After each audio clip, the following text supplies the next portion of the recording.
শোন, তোদেরকেই বলছি, কার্টুন দেখে যদি ভালো লাগে একটা করে লাইক আর কমেন্ট করে যাবি, পেজটা অবশ্যই ফলো করে দিবি।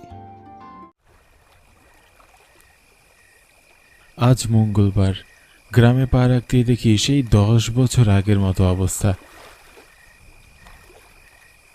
সবকিছুই পানি দিয়ে পরিপূর্ণ। তবে খেয়াল করে দেখলাম সব এলাকাতে পানি ঢুকে পড়লেও এই মণ্ডলপাড়া গ্রাম শেষ প্রান্তে হওয়ায় এখনও পানি ঢুকেনি। কিন্তু এই খালপাড়ের পানিও আগের তুলনায় বেশ বাড়তি। দেখে মনে হচ্ছে যে কোনো মুহূর্তে এ পাড়াতেও পানি ঢুকে পড়বে। তবে হুট করে এ সময় আমিও মা বাবাকে না জানিয়ে গ্রামে এসেছি, প্রায় 10 বছর পর। তারা জানলে নিশ্চয়ই আমাকে নিষেধ করতেন, বাধা দিতেন, তাই আর বলা হয়নি। নিজেই সিদ্ধান্ত নিয়ে হুট করে চলে এসেছি। তবে জানতাম না গ্রামের এই হাল। ঠিক 10 বছর আগে এক বন্যায় এই খালপাড়াতেই আমি আর আমার বোনের মাঝে বেশ দ্বন্দ্ব লেগেছিল। তবে ঠিক সে সময় কোথা থেকে কি যেন হয়ে আমার কথায় আমার বোন কোথায় যেন চলে গেল, আমি নিজেও জানি না। তারপর থেকে আমার বোনকে আর আমি খুঁজে পাইনি। বাবা মাও শহরে পাঠিয়ে দিলেন। সেই থেকে সেই একা একা শহরে দিন পার করতে হলো। প্রতিদিন বোনটার কথা মনে পড়তো, নিজেকে বড় অসহায় মনে হতো। বোনকে এক নজর দেখার জন্য বুকটা ছটফট করতো অনবরত। কাউকে এই কষ্টের কথা মুখ ফুটে কখনো বলতে পারিনি। সুপর্ণা, বোন আমার, কোথায় তুই? সেই 10টা বছর ধরে আমি একা রয়েছি। একবারও তোর মুখে দাদা ভাইটা শুনতে পাইনি। বুকের ভেতরে চাপা কষ্ট নিয়ে 10 বছর কাটিয়েছি। মা বাবার চাপে কিচ্ছুটি মুখ ফুটে বলতে পারিনি। আর লুকিয়ে থাকিস না বোন আমার কাছে। আমার অনেক বড় ভুল হয়ে গেছে। আর এই ভুল তোর দাদা ভাই আর করবে না। হায়, ফিরে আয়, ফিরে আয় আমার বোন, আমার লক্ষ্মী বোন। আমার বিশ্বাস আমার বোনকে আমি খুঁজে পাবই। যেভাবেই হোক আমি আমার বোনের কাছে যাবই। সে আমাকে ছাড়া থাকতেই পারবে না, আমি জানি। তবে সে নিশ্চয়ই এতদিনে অনেকটা বড় হয়ে গেছে। আমি হয়তো তাকে আর চিনতেই পারবো না। এসব ভাবতে ভাবতে কখন যে রাত নেমে গেছে বুঝতেই পারিনি। মনে হচ্ছিল যেন একটা ঘোরের মধ্যে আটকে ছিলাম। চারপাশটা বেশ শান্ত, নীরব। খালপাড় ঘেঁষে ঝড়ো হাওয়া বয়ে যাচ্ছে। আশেপাশে কোনো আলো নেই, নিছক কালো অন্ধকার চারপাশটায়। ঠিক 10টা বছর আগে যেমনটি ছিল এখনও তেমনটি হচ্ছে। কিচ্ছুটির পরিবর্তন হয়নি। সব গ্রামগুলোই বুঝি এমনই হয়। তবে শহর থেকে এত সুন্দর রূপালী পরিবেশ কখনোই উপভোগ করতে পারবো না। তবে কেন জানি না এই শান্ত মনোরম পরিবেশে আমার পুরো শরীর থমকে যাচ্ছে। এক লুকায়িত ভয় কাজ করছে, বুকের ভেতরটা খচখচ করছে। কিন্তু কেন এমন হচ্ছে বুঝতে পারছি না। দা ভাই, কে কে? হঠাৎ দাদা ভাই ডাকটা শুনে শরীরের লোমগুলো আমার দাঁড়িয়ে গেল। মনে হলো আমার বোন আমাকে ডাকছে। এক রাশ পরিমাণ আনন্দ নিয়ে পিছনে ঘুরে দেখালাম, কিন্তু কাউকেই দেখতে পেলাম না। মুহূর্তেই যেন আমার সব আনন্দ মাটিতে চাপা পড়ে গেল। তবে আমি স্পষ্ট ডাকটি শুনেছি। কিছুতেই এটি আমার মনের ভুল হতেই পারে না। এই কণ্ঠটি যেন আমার প্রাণপ্রিয় সেই বোনটির। আমি কিছুতেই সেটা বলতে পারবো না। কিন্তু আমি কেন তাকে দেখতে পাচ্ছি না? সে কোথায়? বোন, কোথায় তুই? আমাকে এইভাবে ডেকে কোথায় চলে গেলি? আমার সাথে তুই লুকোচুরি খেলছিস তাই না? হ্যাঁ, লুকোচুরি খেলিস না? এবার বের হয়ে আয়। তোর সাথে কতদিন কথা হয় না। আমি আমার মতো করে ডাকতে লাগলাম অনবরত, কিন্তু কোনো সাড়াই পেলাম না। কিন্তু কেন এমনটা হচ্ছে? আমি তো স্পষ্ট ডাক শুনেছি। এ তো আমার মনের ভুল হতেই পারে না। কিন্তু কোথায় সে? কোথায়? দা ভাই, আমি তোর পেছনে।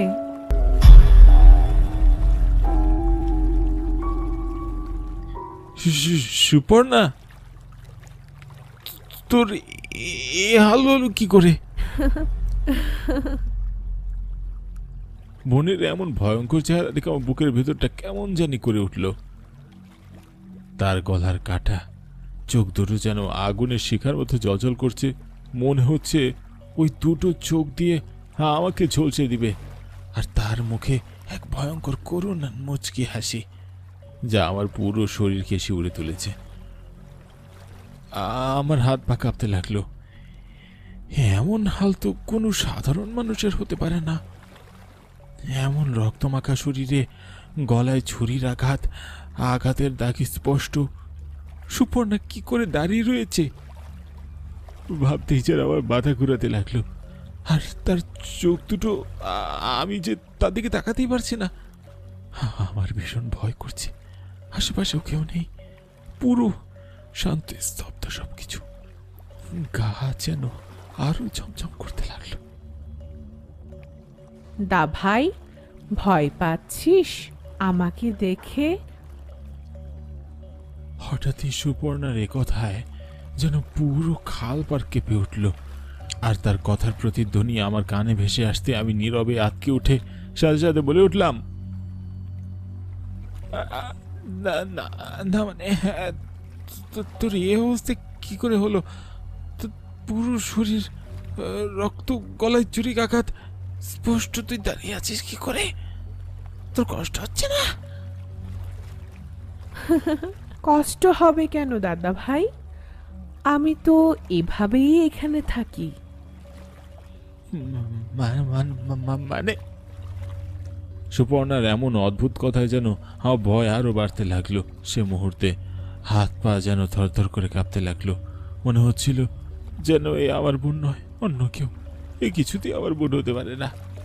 ঠিক সেই সময় হঠাৎ আমার মাথায় আসলো, 10 বছর পর তো আমার বোনের আরো বড় হয়ে যাওয়ার কথা। তবে সে এখনো সেই আগের মতোই কেন দেখাচ্ছে? তার কোনো পরিবর্তন হয়নি কেন? সেই একই রঙের জামা, একই চুল, একই করে সম্ভব? সময়ের সাথে ভয়টা আরো বাড়ছে। আর যেন দাঁড়িয়ে থাকতে পারছি না। তোকের সামনে ঝাপসা দেখছি। ঠিক এ মুহূর্তে সুপর্ণা বলে উঠল, দা ভাই, কিছু বলবি না?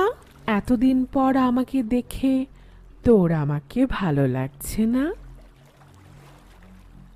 সুপর্ণার কথার উত্তর দিতে গিয়ে গলা থেকে স্বর আর বের হচ্ছে না। গলা শুকিয়ে এসেছে। খুব কষ্ট করে গলা থেকে স্বর নামিয়ে আমি বললাম,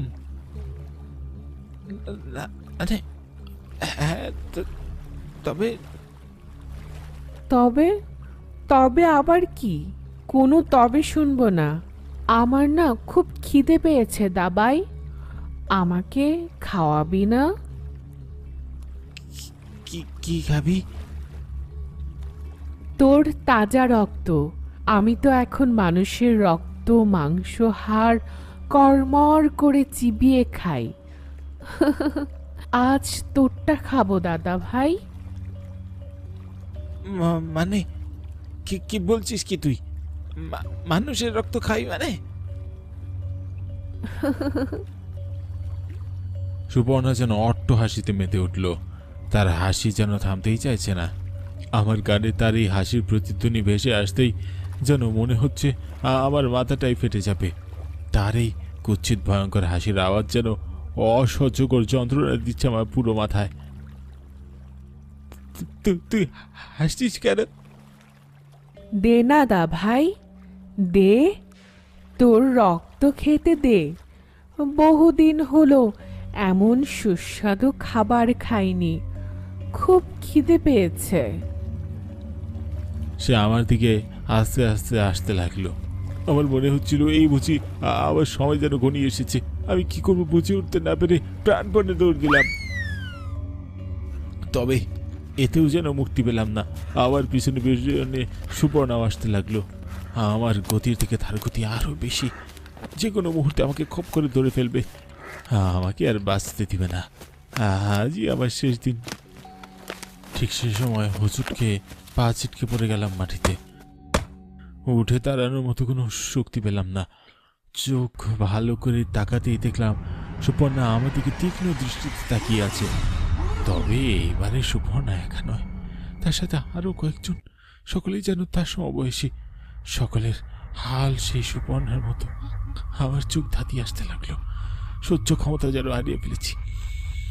নিজের প্রাণটা রক্ষার জন্য যেন ছটফট করছে দেহটা। ছেড়ে দে, ছেড়ে দে আমায় বোন, দয়া করে পারিস না।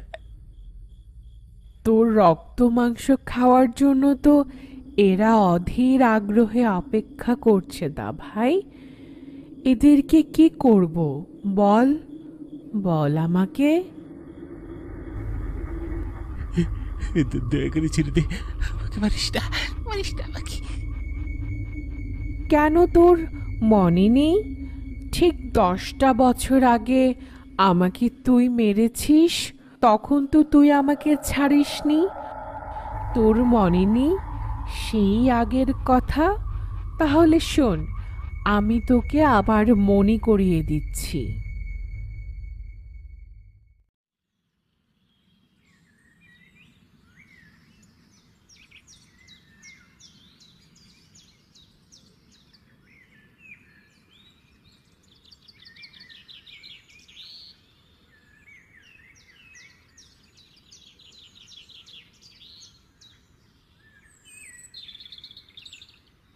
দা ভাই, তুই আবার ওই মেয়েটির সাথে কথা বলছিস?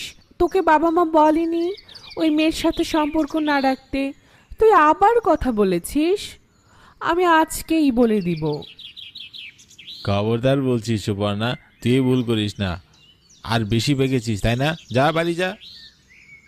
আজ তুই আয় বাড়ি, আবার ওই মেয়ের সাথে কথা বলা?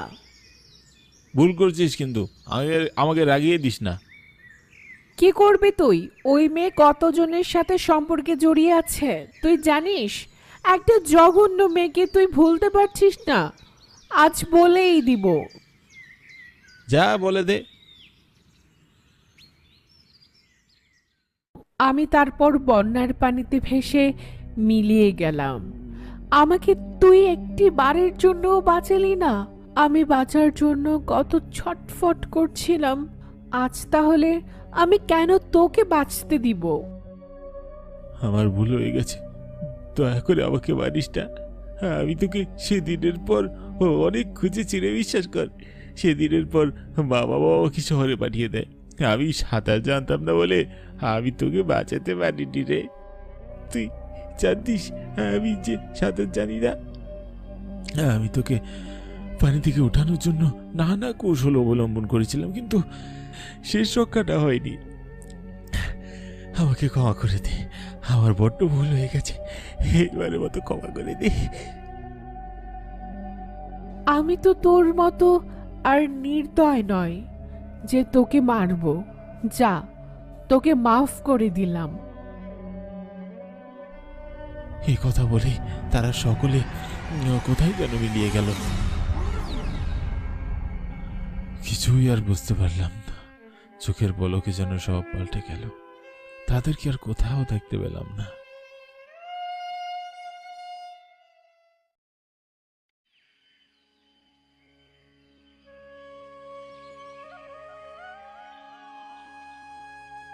অনেকদিন পর কুণাল তার প্রেমিকা কৃষ্ণাকে নিয়ে ঘুরতে বেরিয়েছে। কৃষ্ণা মাঝে মধ্যে বায়না ধরতো সে ঘুরতে যাবে, কিন্তু সময়ের অভাবে কুণালের আর তাকে নিয়ে ঘুরতে বের হওয়া হয় না। কিন্তু গতকাল রাতে কল দিয়ে সে বায়না ধরল যে সে আজ ঘুরতে বের হবেই। কোনো কথাই সে শুনবে না। এরই মধ্যে তার কোন বান্ধবী জানি তাকে বলছে মুগুরডাঙ্গার চিংড়ি ভাজি নাকি বেশ নামকরা। শহর থেকে অনেকেই ওই গ্রামে যায় এই চিংড়ি ভাজির লোভে। আর তার বান্ধবীও নাকি খেয়ে এসেছে, অনেক সুস্বাদু নাকি খেতে। আর এদিকে কৃষ্ণ ভীষণ চিংড়ি পছন্দ করে। এই কথা শুনে তার মুখে পানি চলে এসেছে। তাই তার জেদ যে কুণালের সাথেই সে ওই গ্রামটিতে ঘুরতে যাবে। আর শহর থেকে মুগুরডাঙ্গার গ্রাম খুব একটা বেশি দূরে না, মাত্র 1.5 ঘন্টার পথ। তাই প্রেমিকার কথা রাখতে কুণালও আর না করল